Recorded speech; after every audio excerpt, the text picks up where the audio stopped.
Sou bom pastor, ovelhas guardarei, não tenho outro ofício e nem terei. Quantas vidas eu tiver, eu lhes darei. Sou bom pastor, ovelhas guardarei. Não tenho outro ofício e nem terei. Quantas vidas eu tiver, eu lhes darei. Olá, queridos irmãos e irmãs que nos acompanham no nosso grupo de estudos da Fé Católica, Jesus o Bom Pastor. E hoje eu gostaria de partilhar com vocês sobre o Evangelho de São Marcos, capítulo 6, que fala sobre a volta de Jesus à sua terra natal, de Nazaré. E a pergunta que nos orienta é relacionada ao versículo 5 e 6 dessa passagem. A pergunta é: curar alguns doentes não é milagre? Então iniciemos fazendo a nossa leitura no Evangelho de São Marcos, no capítulo 6, versículos de 1 a 6. Depois ele partiu dali e foi para sua pátria, seguido de seus discípulos. Quando Jesus chegou no dia de sábado, começou a ensinar na sinagoga. Muitos o ouviam e, tomados de admiração, diziam: "De onde lhe vem isso? Que sabedoria é essa que lhe foi dada? E como se operam por suas mãos tão grandes milagres? Não é ele o carpinteiro, filho de Maria, o irmão de Tiago, de José, de Judas e de Simão? Não vivem aqui entre nós também as suas irmãs?" E ficaram perplexos a seu respeito. Mas Jesus disse-lhes: "Um profeta só é desprezado na sua pátria, entre os seus parentes e na sua própria casa. Não pôde fazer ali milagre algum. Curou apenas alguns poucos enfermos, impondo-lhe as mãos. Admirava-se Jesus da desconfiança deles e, ensinando, percorria as aldeias circunvizinhas." Então a gente observa, a primeira coisa, é o Evangelho de Marcos. O que é o Evangelho? Evangelho é boa notícia, novidade. Inicialmente os evangelhos foram narrados de forma oral e só posteriormente os evangelhos foram escritos. E os 4 evangelhos da Bíblia, de São Mateus, São Marcos, São Lucas e São João, vão narrar a vida de Jesus, sua vida, paixão, morte e também todos os seus ensinamentos. Tudo aquilo que aconteceu enquanto Jesus estava aqui presente no meio de nós, homens e mulheres. E apesar de na Sagrada Escritura, o primeiro evangelho que é apresentado para nós no Novo Testamento ser o Evangelho de São Mateus, na verdade, o primeiro evangelho a ser escrito foi o Evangelho de São Marcos, lá por volta do ano 70 depois de Cristo. E é um evangelho que é mais breve, é um evangelho que é mais conciso. E, na verdade, foi escrito por uma pessoa chamada João Marcos, que era discípulo judeu, que se converteu ao cristianismo e pertence à segunda geração dos cristãos, ou seja, ele não fazia parte dos 12 apóstolos, mas era um colaborador tanto de Paulo como de Pedro. E o Evangelho de São Marcos, escrito por João Marcos, foi escrito fora da Palestina, provavelmente em Roma. Por quê? Porque naquela época os cristãos estavam sofrendo perseguições.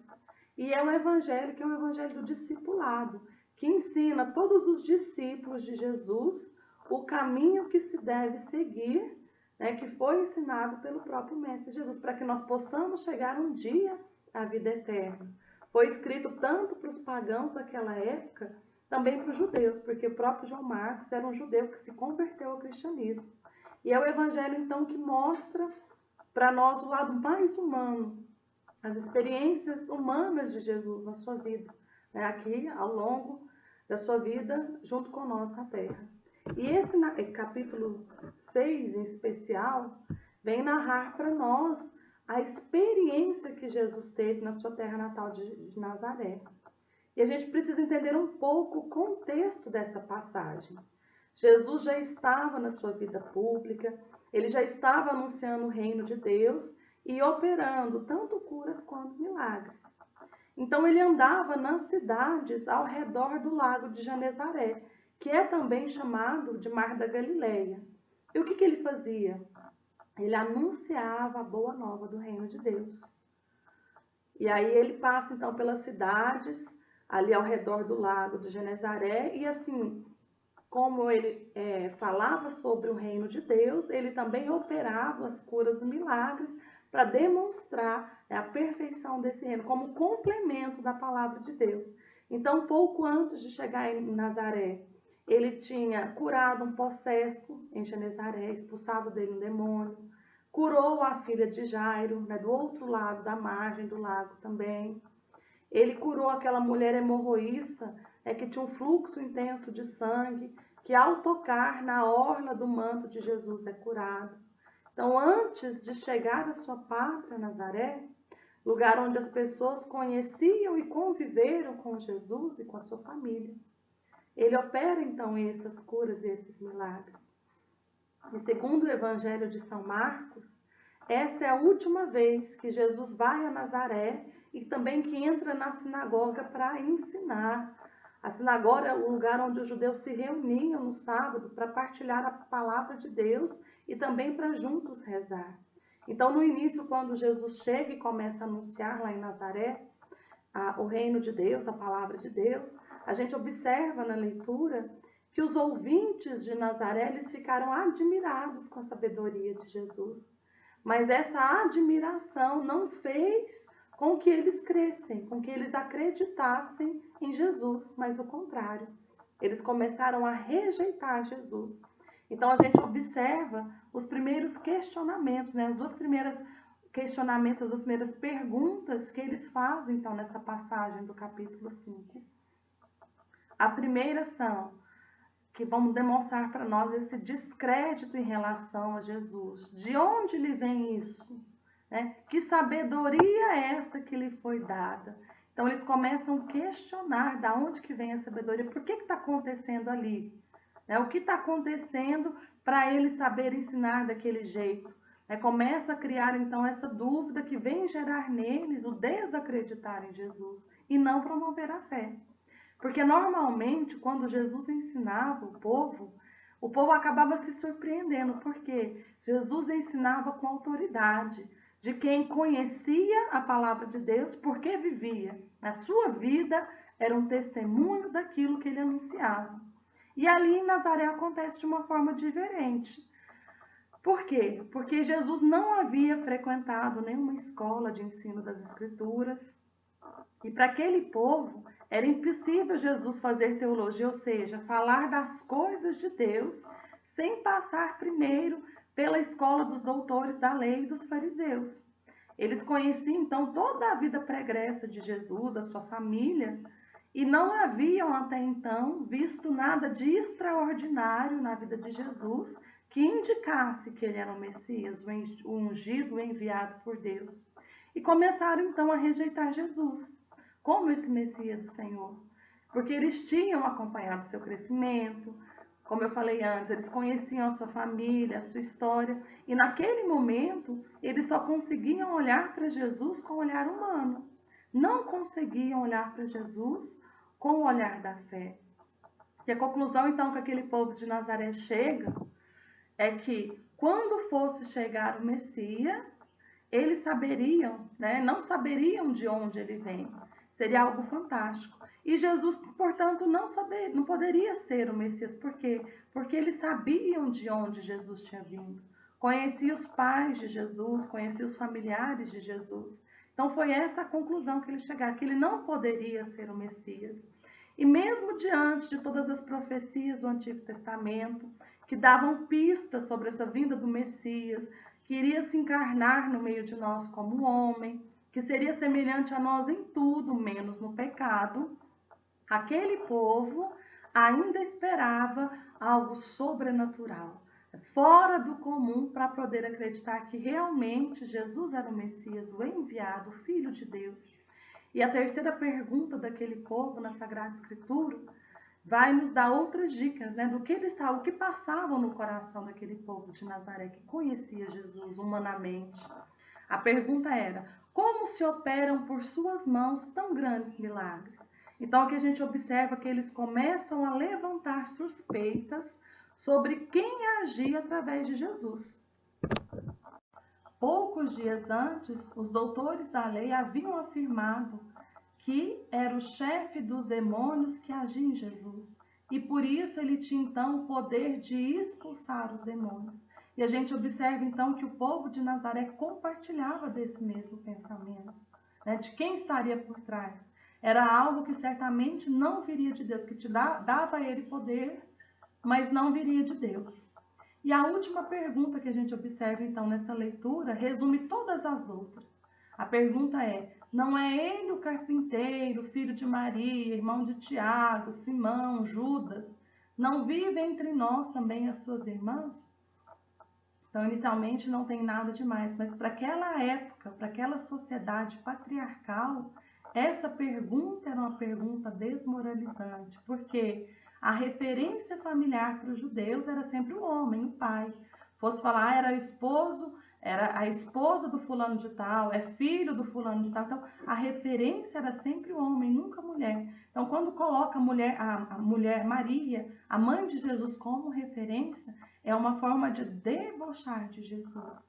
Então, o seu povo, na sua terra, não percebeu em Jesus, hora nenhuma, que o extraordinário estava no fato de Jesus se encarnar no nosso meio, compartilhar conosco as nossas dores, os nossos sofrimentos, as nossas lutas diárias, que morou em um vilarejo insignificante, que não tinha expressão naquela época, porque o centro religioso daquele povo era Jerusalém. Então, pela falta de fé deles, daquele povo, de não acreditar em Jesus como enviado de Deus, ele não consegue realizar ali então os milagres. Então, são feitas somente apenas algumas curas. E a gente precisa entender que a fé é uma condição importantíssima para que haja nas nossas vidas tanto as curas quanto os milagres. Eu preciso acreditar, eu preciso saber entender que Deus é capaz, eu preciso querer, e trabalhar dentro de mim nessa possibilidade que realmente Deus quer o melhor para o seu povo, que pode sim, que Ele pode operar nas nossas vidas, curas e milagres, e exercitar a minha fé nisso, nessa minha crença. Então nós vamos ler agora um pedacinho de 1 Coríntios 12, para que nós possamos ter esse entendimento de que dentre os 9 dons do Espírito Santo estão entre eles tanto o dom da cura quanto o dom dos milagres. E a gente vai observar depois que eu ler essa passagem bíblica que existe diferença. Assim, qual que é a diferença, respondendo a pergunta de hoje, entre curas e milagres? Então vamos ler primeiro 1 Coríntios 12, versículo 1, e seguintes. A respeito dos dons espirituais, irmãos, não quero que vivais na ignorância. Há diversidade de dons, mas um só Espírito. A cada um é dada a manifestação do Espírito para proveito comum. A um é dado pelo Espírito uma palavra de sabedoria, outro uma palavra de ciência, o outro a fé, o outro a graça de curar as doenças no mesmo Espírito, e a outro o dom de milagres. Então, a gente observa que o dom de curar e o dom de milagres são dons diferentes. A cura, então, se refere a reparar algum órgão ou tecido que a pessoa já tem e que está doente ou funcionando mal. Por exemplo, um coração, os rins, o pulmão, que não está funcionando e passa, então, a funcionar bem, normalmente. Isso é cura. Então, na cura, Deus acelera o processo que nós poderíamos conseguir através de outros meios, como a cirurgia, remédio, repouso. Ou também Deus pode curar através do tratamento médico. né? Uma forma de Deus curar a pessoa que necessita. E a gente precisa entender que a cura divina nem sempre é instantânea, ou seja, não é imediata, ela é algo que é processual e pode acontecer durante um período de tempo. E durante esse período de tempo que vai acontecer na minha vida a cura, né, de algum órgão, algum tecido que está em mau funcionamento, durante esse processo de cura, nós precisamos então viver bem a nossa fé. Acreditar que Deus está agindo e continuar em oração, sem desanimar, para que não venha acontecer de nós não alcançarmos a plenitude dessa cura total por falta de perseverança na fé. Já os milagres são diferentes, né? Os milagres acontecem quando há uma formação instantânea, né, de um órgão, de um tecido que não existia, ou quando há o desaparecimento de um corpo estranho que havia dentro de nós, como, por exemplo, um tumor, um caroço. E o milagre é quando a pessoa não tem então um órgão, né, não tem algo que falta, por exemplo, o olho, o útero, um braço, e de uma hora para outra esse órgão então aparece, né, como realmente algo instantâneo, de uma hora para outra. E o milagre é algo que a ciência não explica. Por exemplo, a ressurreição também é um milagre. A pessoa ali perdeu o dom da vida, está cientificamente morta, e de repente Deus devolve para ela o dom da vida, aparece a vida. Então, não tem explicação científica, é considerado então também um milagre. E o milagre tem algumas características. A primeira delas é instantânea, né? Acontece automático naquela hora que Deus quer. Ele é perfeito e completo, ou seja, Deus restaura tudo, a função, a fisionomia daquele órgão, tudo é restaurado de forma instantânea. Outra característica do milagre, ele não tem explicação científica. A ciência não consegue explicar pelos meios existentes o porquê daquele milagre. E por fim, todo milagre precisa ser comprovável, ou seja, precisa-se ter exames antes de que ali existia um tumor ou de que uma pessoa às vezes não tinha um órgão interno e a comprovação depois que realmente do nada apareceu aquele órgão. Então é algo que também é comprovável. Então essas são as diferenças básicas entre cura e milagre. Ou seja, Jesus naquela situação em Nazaré, pela falta de fé daquele povo, apenas curou algumas pessoas, né? A cura é um processo mais simples que o milagre. A cura, a pessoa estava doente, algum problema físico no funcionamento do seu corpo, de algum órgão, e Jesus então cura, restaura a saúde para aquele órgão. E os milagres são algo mais maravilhosos, né? Mais difíceis de explicar, que a ciência não explica. E ali então Jesus não realizou nenhuma obra extraordinária, nenhum milagre. Por quê? Porque faltou o ingrediente essencial, que é a fé. Aquelas pessoas não acreditaram porque olhavam para Jesus somente como o homem que elas conheciam e não conseguiram enxergar nele a presença de Deus, né? Não conseguiram enxergar nele o próprio Deus que se encarnou no meio de nós. Então a gente precisa entender que Jesus primeiro ele anunciava o reino de Deus, ou seja, primeiro ele alimentava a alma e só depois então realizava a restauração física. Só depois ele curava e fazia milagres. Por quê?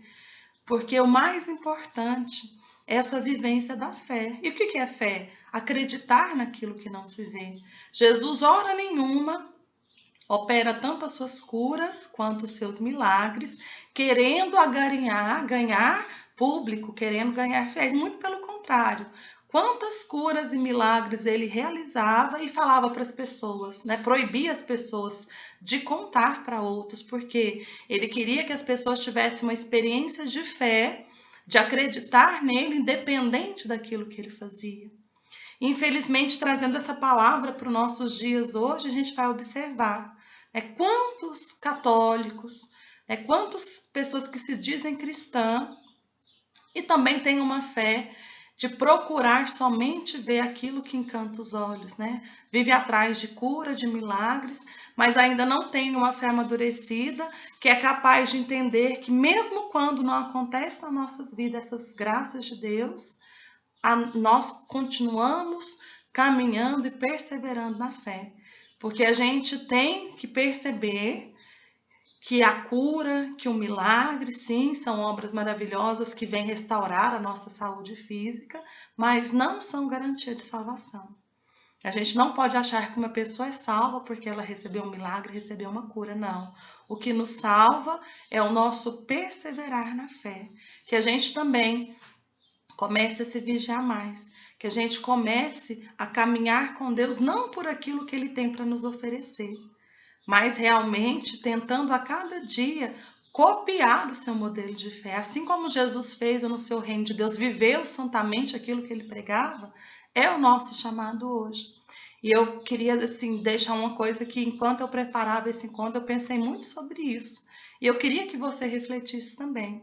É um exemplo muito disso que acontece no nosso dia de hoje. Que aconteceu com Jesus e acontece hoje. Por exemplo, quem já participou aí do grupo de oração, às vezes aqui no Planalto, em Firminópolis, quando a gente anuncia que o pregador é um pregador de fora, de outro estado, às vezes da Canção Nova, até de Goiânia, geralmente os nossos grupos de oração enchem, né? Mal cabe as pessoas, tem um encontro com a pessoa de fora, geralmente enche. E quando a gente anuncia que é um pregador da casa, né, a pessoa ali do convívio nosso, que a gente conhece, assim como os nazarenos conheciam Jesus, o grupo de oração tem meia dúzia de gato pingado. Então a gente observa a mesma situação, em épocas diferentes, mas a situação é a mesma. A palavra de Deus é uma só. Se realmente nós frequentássemos os nossos grupos de orações, pensando em Jesus, em escutar a palavra de Deus, para nós tanto faria. Ser uma pessoa de fora, ou ser uma pessoa que a gente realmente conhece do nosso convívio, que a gente sabe ali a sua descendência, a sua família, a sua caminhada de fé. Então a gente vai observando que a gente ainda não tem essa fé madura. Né? Quantas vezes aqui no Planalto, mas a gente observou isso, quando a pessoa de fora enche. Pessoas que nunca nem apareceram na igreja, de repente começa a aparecer. Será que isso é buscar o foco realmente que é Jesus, viver a fé? Ou será que ainda nós continuamos buscando os milagres, as curas, o extraordinário de Deus?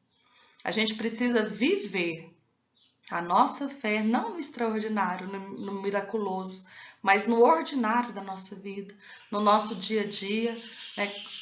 Pedindo a Deus que venha transformar o nosso coração, fazendo os nossos exercícios, para que cada dia nós possamos abandonar o homem velho e viver como criaturas novas.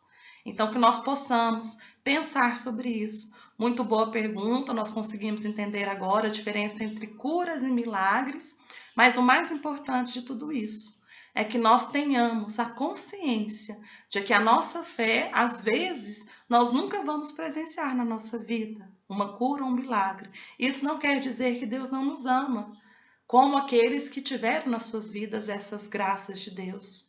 Mas que a gente, mesmo assim, continue perseverando, caminhando, porque nós somos criaturas do céu, tendo essa experiência aqui na terra, mas o nosso chamado é voltar para Deus.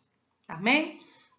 Te desejo um ótimo início de quaresma, que realmente durante essa semana você pode pensar, né? Você pode estar aí trabalhando dentro de você, como anda a sua fé, né? O que você tem buscado quando você participa das coisas da igreja. Será que Jesus está te bastando ou você tem buscado algo além disso, né? Algo miraculoso na sua vida, para que você realmente creia mais? Que a gente possa, né, pedir ao Senhor que ajude-nos a viver a nossa fé na simplicidade do dia a dia. Amém?